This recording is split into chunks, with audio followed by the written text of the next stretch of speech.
Hey guys, welcome to the Freedom to Flourish podcast. I'm Dr. Joel Miller here with my great friend and colleague, Dr. Tim Augustiniak. Today, guys, we're talking about oral health. We're talking about oral health and really specifically from the holistic perspective. So we've done topics on all kinds of different things, really trying to give you guys our understandings, the things that we've learned, the things that we've seen in practice, working on patients and helping patients get well, and trying to communicate these things and help just every person just kind of understand more about their body and their health. In this episode, we're going to talk about oral health. So we're going to get into a number of things. We'll talk about, chronic infections in the teeth that may drive some of your chronic health issues. We're going to talk about some of the more like surface level things like, hey, what actually drives and causes cavities and how you can reverse them. We'll get into that a little bit. We'll talk about, of course, fluoride and toothpaste, root canals, the mineral density piece, bad breath. We'll talk about teeth alignment and braces versus invisible, aligners and that kind of thing. And then in a very soon future episode, we're going to have my biological dentist here in Flower Mound. We're going to have her on this podcast, and we're just going to talk all things holistic oral health. And for those of you that aren't familiar with biological dentists, because I didn't know about this for the longest time, a biological dentist is basically a holistic dentist. It's like, well, what's the difference? Well, a holistic dentist is going to look at your whole entire body when they're looking at your mouth. And so they're going to understand that, hey, this cavity issue might not just be because you eat too much sugar or you don't brush enough or whatever. Those things obviously are important, but what can be even more important is sometimes your gut health, sometimes mineral deficiencies, things like that we'll talk about a little bit here and get into in our future episode with my biological dentist. And so we look forward to that. But nonetheless, Dr. Tim, anything else I missed there in our intro? Otherwise, let's kind of jump in and talk about all things oral health and what it looks like to have optimal oral health and how that impacts the rest of our system and so forth. Yeah. So it's funny, as you were talking, I was like, I didn't put things on the list that I think are probably good to talk about. So hopefully we'll be able to dig into some things that are more, I guess, up our alley that we're equipped to treat and deal with. But then also just talk about some, I guess, ideas and I guess holistic outlooks on things like toothpaste, as well as, I guess, traditional dentistry and things to keep eyes out for, because I think it's very appropriate to mention oral health isn't necessarily our lane for the most part. There are things that we can find that do correlate with what we do, but when it comes to actually fixing, say, root canals or cavities or things like that, there are people that you're going to be able to talk to that are much more qualified in that regard. So that's why it's going to be great when we can have, a biological dentist on the podcast and get their take, because we know what we know through the training that we've had, but we haven't had training like a biological dentist. So I'm very excited for that episode. So we'll see. But in a nutshell, biggest things that we can help with are infections, heavy metal issues, and any sort of underlying gut issues or inflammatory drivers that are contributing to oral issues. And so if it is kind of along the line of how we treat through natural herbs, vitamins, minerals, antioxidants, things like that to help our bodies as a whole, where, the mouth and oral health may be a window into underlying issues, yeah, we can definitely work with that stuff. But if you've got a glaring, root canal that needs to be replaced and there's an infection working around in there, that's something that you're going to need aspirated and you're going to need it replaced, and potentially the tooth pulled. And that's where you just have to talk to somebody who knows what they're doing and can actually do that. I might have a pair of pliers in my truck, but I don't have actual dentistry equipment. You don't got lidocaine, brother. What was that? I said you don't have lidocaine, brother. No, I don't have any of that stuff here. Actually, I do have some lidocaine here. Funny enough, I have a patient who, a kid who has anaphylactic reactions to lidocaine. And so we were using it to try to help his body detoxify from that reaction he had previously. So it didn't come out of the box. We didn't apply it or anything. So I do have, funny enough, I do have lidocaine. Totally off topic, but whatever.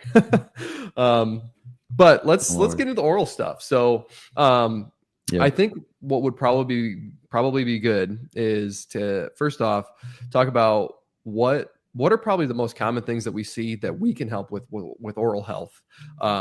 That it's something that is not necessarily just a dentistry problem. It's a immune system problem. It's, maybe a gut problem, things like that. So I don't know about you. I'd love to hear your take on this, but top things that I see are people have different infections. But more often than that, actually various cavities and fillings will lead to heavy metal toxicities. Out of all the things that we have on this list, heavy metal toxicities, by far and large, top thing that I see. After that, infections and various gut issues contributing to things like bad breath, or I guess rashes in the mouth or around the mouth are next in line. And then from there, that's where, root canals, actual teeth infections at that point, as well as heavy metals due to braces, things like that, are then further down that list. So, Dr. Joel, walk me through some experiences that you've had with this stuff, because oral health isn't necessarily the top thing that people come into our offices for, but we always run into it somehow. So there tends to be a variety with the docs that do what we do. So I'm interested to hear what kind of stuff you run into. Yeah, totally. Well, probably in most things, Dr. Tim, I tend to be a little bit more kind of higher energy or ambitious or just excited about different things and the possibility of the body healing itself. And so what I've found, similar to yourself, you kind of laid out this kind of layout of like, hey, there's an area over here on this side where we can really help with things as far as oral health goes, whether it's mineral deficiencies or whatever it is. So there's like this area, and then there's this area on the other side of the spectrum where no, you need to see a professional holistic dentist because you've got a really nasty infection in there and you've got to get that fixed, or you've got to have that tooth taken out, or whatever the scenario is. There's definitely the spectrum.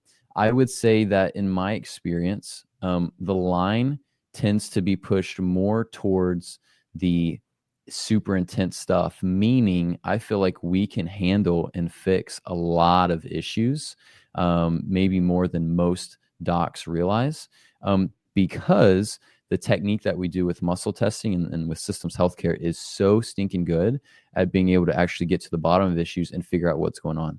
So like a couple examples to comment as well, most people are not coming in because they have dental issues. Usually that's just kind of one of the things like in the corner that's going on that might be impacting their irritability or addiction issues, or it might be impacting their chronic inflammation or their heart disease or whatever's going on. But I would say in general, I've had kids that have come in and their parents have been like, hey, little Johnny's got 3 different cavities. We know that they're there, but these moms are super crunchy and they're like, can you help us like get rid of these naturally and heal these naturally? And we've been able to, which is really, really cool. So we'll talk about that in a little bit, but that a lot of times it goes back to there's mineral deficiencies. When you have mineral deficiencies, you're not able to have strong bones, which let's touch on that real quick. Teeth are actually made, they're essentially mini bones, just the way that they're structured and so forth. And so the teeth structure is weakened because of mineral deficiencies. The mineral deficiencies can come from chronic infections in the gut, can come from eating junk food, too many sugars, too many processed foods, preservatives, food dyes, all those things, and then just not eating good food. So nutrient deficiencies, mineral deficiencies leads to the teeth being weaker, and then that can lead to the bacteria in the mouth increasing and kind of causing some decay with things, and we usually refer to those as cavities. And so if you can rebalance out kind of the bacteria in the mouth, and then support the minerals to strengthen the teeth, like we've seen issues go away and heal, which is really cool. On the other end of that, there are times where there's an infection like deep in a tooth, and can you do things like oil pulling with coconut oil and other different oils where you're swishing around, 10 minutes a day? Can you do those things and it help that? I would argue yes, and I'll share a story about that in a second. But sometimes getting in there and cleaning that thing out is really the best scenario. I tend to lean, probably similar to yourself, to the side of like being more conservative with things. Hey, if we can avoid taking stuff out, that's probably better, because God gave you all those things for a reason. We should probably keep them in there. But sometimes there's a time and place where something has gotten so bad that you need to take it out, or you need to have something done. I find that I have a hard time getting to that place sometimes with people where it's like, oh yeah, I think we really need to have this removed. I fight to do it more conservatively, but there's a time and place, and I've seen that with people. One of the stories I'll share, Dr. Tim, about this, we're talking about things that we've seen oral health wise and how we've been able to help people with it. Well, with the technique that we do, I've been able to see, and I know that you have too as well to some extent here, that if there is a chronic infection in the mouth, what's really cool is that when we go in and we're testing the muscles and the nervous system, we can find, hey, there's an infection here. And then we can also connect it back to, hey, this infection is not just some bacterial thing going on in your body. This is in your mouth. And we can actually, through different stimulation called therapy localization, we can actually figure out like which tooth is the issue. And so there's such a cool reality to that we can really track these things down. And then on top of that, we can also figure out like what your body needs to try to help heal it. You had mentioned this, Dr. Tim, that the immune system is super important, and we talk about the immune system all the time. But sometimes the immune system needs certain minerals, needs certain fatty acids, needs certain antioxidants, and then sometimes herbs to help your body just improve oral health. I think a lot of times people look at the mouth and the teeth and they think, oh, that's kind of a different system. Brother, this body is all one unit. So that's why when we have gut issues, that will lead to gingivitis. Gingivitis, like the number one cause, goes back to gut issues and gut inflammation. Infections go back to mineral deficiencies, sometimes gut infections. One of the things that I'll mention here, Dr. Tim, and we'll keep moving here, is that, we talk about the gut microbiome in our gut health. A lot of times we don't really mention or talk about the oral microbiome, which is a really cool topic. Essentially, we have all kinds of different bacteria and a whole environment going on in our gut health. We have the same thing in our mouth with all the different bacteria. And so you can actually do, for our listener, you can actually do different lab tests that show you the different balances of bacteria in your mouth. I haven't done a lot of those with patients because they just clinically haven't really been warranted, and we've been able to fix issues outside of that just through the muscle testing and so forth. But there's a really cool reality to, hey, there's this own system going on in the mouth. But I want to share one more story here, and that was one of the patients that we've been working with for a while. He came in he's diagnosed bipolar. This gentleman, I don't have the numbers right off the top of my head, but I believe in his 40s, upper 30s, 40s, diagnosed bipolar for at least 15, I think 20 years. And it's so much so impacted his life that it's been hard to really like work a kind of, white collar, even blue collar job in some of that. And it's really just caused a huge stress on, of course, him, but also, of course, their family. And when he came in, I had already seen the kids. And so it was one of those things of like, oh, you help the kids. Do you think you can maybe help him balancing out some of these things and so forth? And I said, I haven't seen a ton of bipolar patients. I've seen some, but I said, I'd love to help him figure out what we can do to help his body be as healthy as possible. So we start working on things. Praise God, to this day, he's off all 4 medications. He is balanced. He's not having any episodes. He's working more. He's more active. He's feeling so much better. He's not at 100% perfect health, but not yet, but he has made insane strides. And we're so thankful to God for that. One of the latest things that's come up is every 1 to 2 months, maybe 3 months, he would kind of have like like a dip in dopamine and have like all kinds of like irritability and just almost like a, hey, I feel off. Nothing like episodes in the past. Episodes in the past, with some of the bipolar stuff would be really intense, but basically just the mood would be off. And I said, this is definitely interesting. Let's jump in and check and see what's going on. So we test things, and it all goes back to like dopamine, but because of an iron deficiency. Well, I know that iron deficiencies most commonly are coming from chronic infections. And so I've also done an exam of his mouth and his skin and all these things. And I know that, hey, there's some suspicious stuff in the mouth. He's had a lot of work done in the mouth, and it's been a long time since he's had it rechecked. And so when we jump into the testing, where it goes back to is, we've got some kind of bacterial infection with the immune system causing an iron deficiency. And as I am kind of considering what all is going on and what's happening here, we start checking the teeth, and we find that there's a number of different things going on with the oral health. So had him visit my holistic dentist. He needs a lot of work done, a lot of work. He needs to have the amalgam fillings removed. He needs to have some different teeth replaced because there's some nasty infections in there. And it's going to cost thousands of dollars. They are not super excited about that. Of course, nobody would be. But as I was testing him, I said, hey, let's see if there's something that we could do to help your oral health right now to kind of start to fight off this infection while you guys kind of save and so forth. So what we did was, oil pooling with coconut oil, which has lauric acid, which is really, really good antimicrobial. That was testing really well for the bacteria with his immune system. And then I checked a bunch of different essential oils, and there was like two, I think, random ones. Like I think lavender, one of them was lavender, and then one of them was like eucalyptus lemon or something like that. And basically he was testing that, hey, if he had the lauric acid in those two herbs, like that would really help take care of that issue. And so had him oil pulling, swishing that around for about 10 minutes a day. And within literally a few days, he starts feeling more balanced, and like his mood is regulating out again.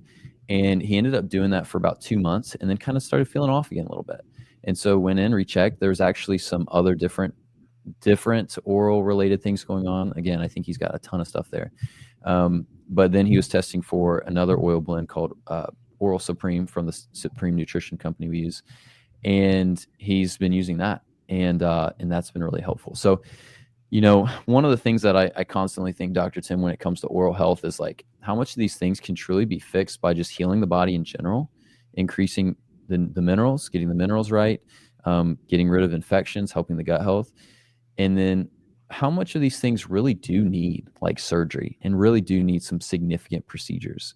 So that's just me kind of talking out loud a little bit with some of that. And I'm excited, like you said, for my biological dentist to come on and for us to chat with her, because I think she is a wealth of knowledge. And so I think that will be good. But that's a couple of experiences, a couple of testimonies I've had there, Dr. Tim. And, I'm, like I said, there's a lot I think that we can do for things with our muscle testing and being able to test things with the body. But I also think there's a time and place where, I want you to see someone who does this thing for a living and is the best at this, because this issue looks pretty rough. And I'm going to support on the back end with detoxing and all these things. So that's kind of been my experience. I know I've rambled on here a bit, but that's been my experience. That's been a couple different testimonies with that. And what's cool, Dr. Tim, is like we have, between you and I and other colleagues, like people have different testimonies, different experiences clinically working with patients. And my hope is that we can work off of one another and use each other as like, hey, let me put that to the test kind of thing, compared to like everybody trying to be the one that's right. You know what I mean? And that's one of the things that I love about a lot of the guys that we work with and a lot of our colleagues, and of course yourself and myself, is like, we don't necessarily need to be, we want to be right, but as far as like an objective truth, like we just want to figure out what the truth is rather than like a bunch of egos at hand and stuff like that. So I appreciate that. I've seen a lot of muscle testing docs that are just like, dude, they're stuck up. They think they figured it all out and that nobody else can be right and stuff like that. So kind of an interesting thing. But anyways, do you have any thoughts on any of that, Dr. Tim, or any experiences you want to share? We can take this anywhere here. That's a lot to unpack there. I think that's the longest that I've been quiet in a while. Yeah. It's a great story though. I mean, that's the thing is, just for our listeners, Dr. Joel and I both took a program called the DABC program. It's the Diplomate of the American Board of Chiropractic Internists. And so it's basically like the chiropractic board accredited functional medicine specialty program. And with that, one of our main instructors, his name is Dr. Kessinger. He would always harp on the correlation between oral infections and things like heart disease or cancers or chronic inflammatory conditions, because they're so often overlooked. And just like the gut is overlooked in the mainstream healthcare realm, so are oral infections. You know, I would argue that mouth issues, oral issues, with microbiome issues, infections, all that stuff, oftentimes are continuous with microbiome issues further down in the digestive tract.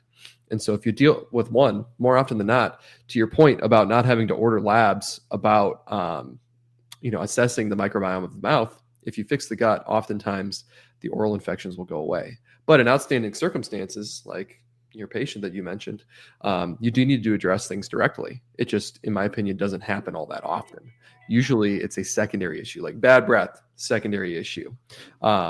Minor oral infections, secondary issue to further downstream gut issues. And by gut issues, typically it is just a microbiome imbalance. I mean, our microbiome goes from your mouth all the way through to your stomach, all the way through the other end. And so if one part of that gets thrown off, other parts can get thrown off as well. And so it's about assessing appropriately and figuring out at what point in the chain is the infection there, and how do you fix it? So is it herbs? Is it actually taking herbs? Is it the oil pulling? What's the method of doing so? And so it's just all individualized for each patient. I haven't had any patients quite like that. That's definitely a pretty unique sounding case. I tend to have people that, if they have oral issues, it tends to be heavy metal toxicities of some sort. And it's never the primary issue that they come in. It's always, hey, I've got lots of fatigue, I've got brain fog, I've got these other issues. And then we get assessing things and it's like, okay, well, I always like to start from broad metabolic indicators, working off thyroid things, adrenal things, assessing what's going on there and seeing what sort of things are influencing it. And so when we go through and figure that out, we can then see, okay, well, your immune system's tied into this, or your gut's tied into this. And when we end up finding either a gut thing or an immune system thing, and then I ask more questions, it's like, okay, well, what's going on in your mouth? I mean, do you have any fillings? Have you had any history of like gingivitis or root canals or infections? And whenever those questions come up, it's like, oh yeah, well, I had a ton of cavities when I was a kid, and so I've got tons of infections. So it's just a matter of figuring out where it's at and what's going on with it. And now, if we go through and address those immune system issues and those gut issues, a lot of times things will quit testing off the teeth. And that kind of gets to a point where, we have the note here, there's an argument to be had with cavities and amalgam fillings and the mercury and all that stuff that's put in there. Is it truly necessary, like you said, to get surgery? Because I mean, at the end of the day, that is some form of surgery. It is a surgery to get that stuff removed. So is that even necessary?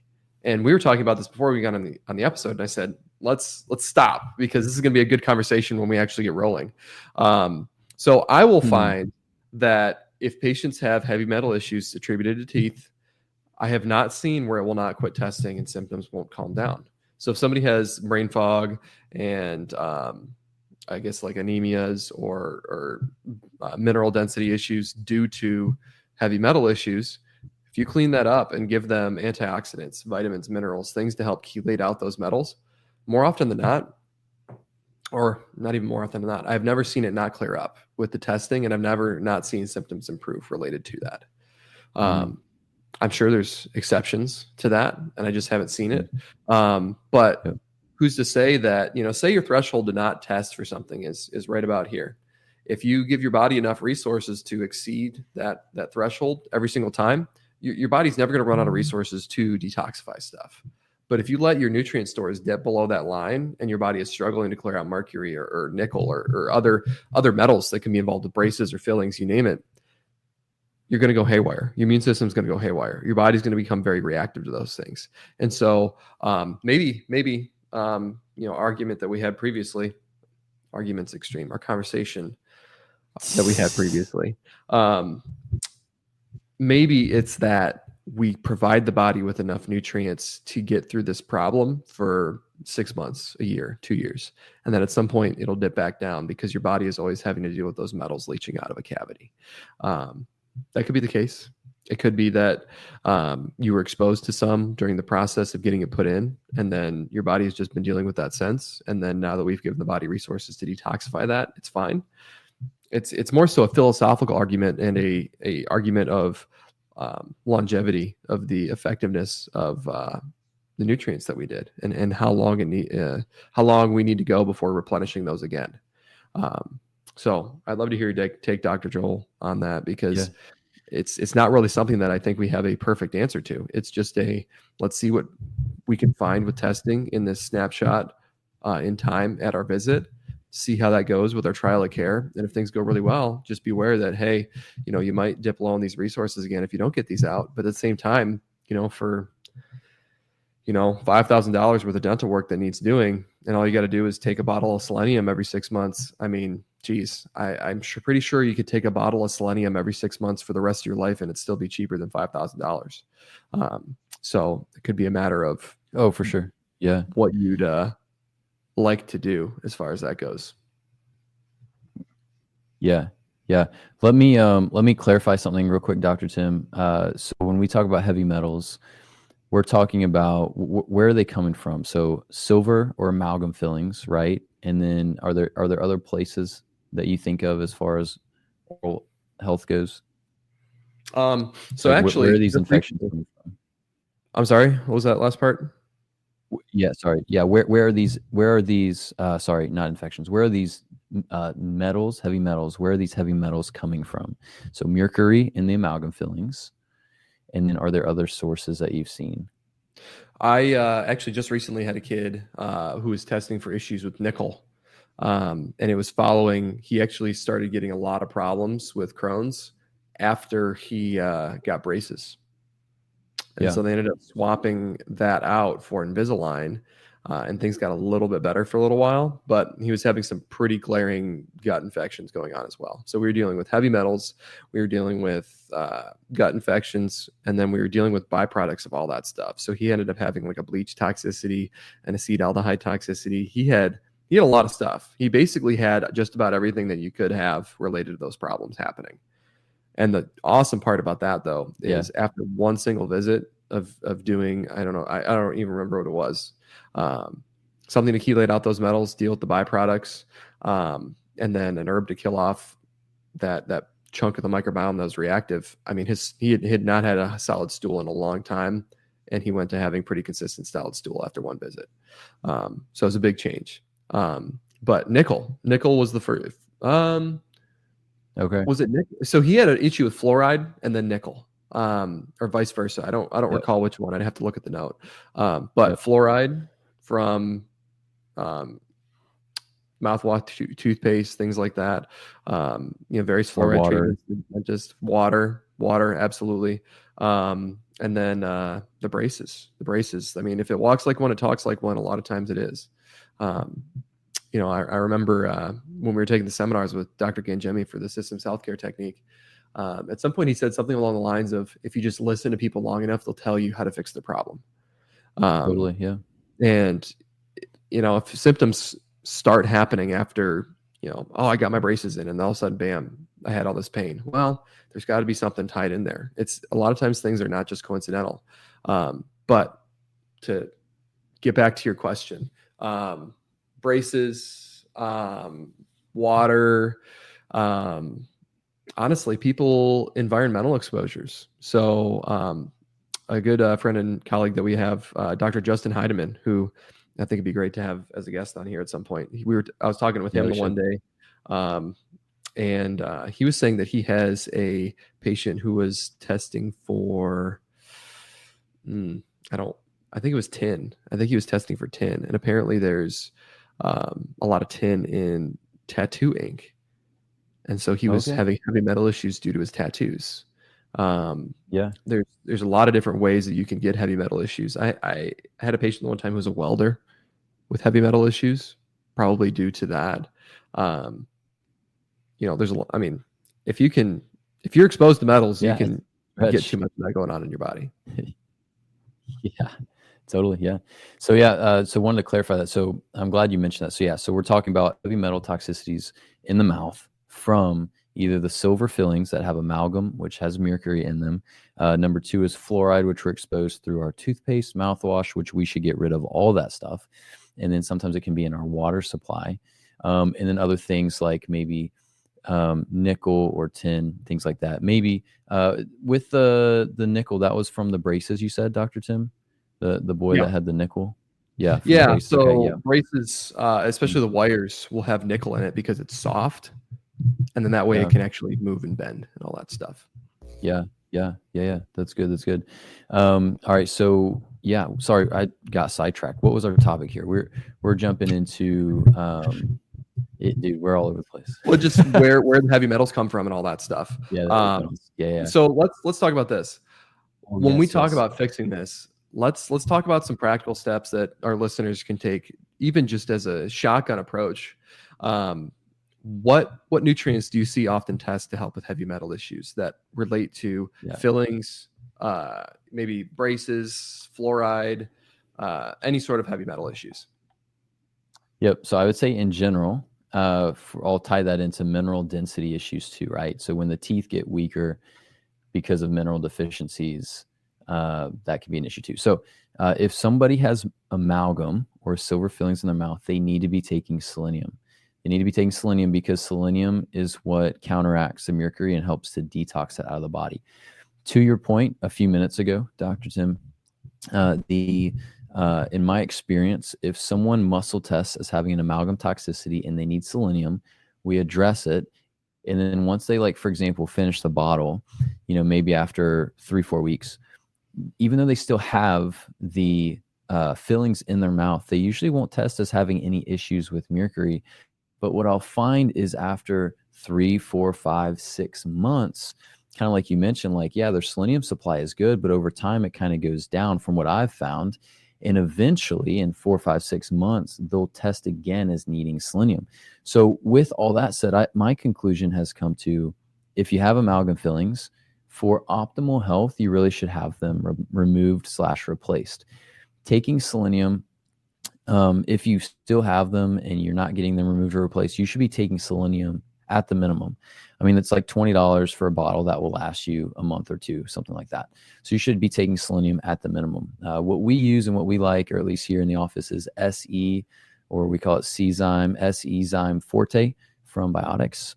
It's a selenium you take 1 twice a day, and that usually helps significantly with that. Outside of selenium for detoxing, I would say zinc. Zinc chelate from Standard Process is great. You take roughly 2 twice a day. If that makes you nauseous, you would take 1 2 to 3 times a day. And then with another type of zinc I'll often see people test for is aqueous zinc, which is a liquid from Biotics. And you do anywhere from 1/2 to 1 teaspoon under your tongue. For adults, usually 1 teaspoon under your tongue. Hold it for about 20 seconds. Let it absorb under the tongue there.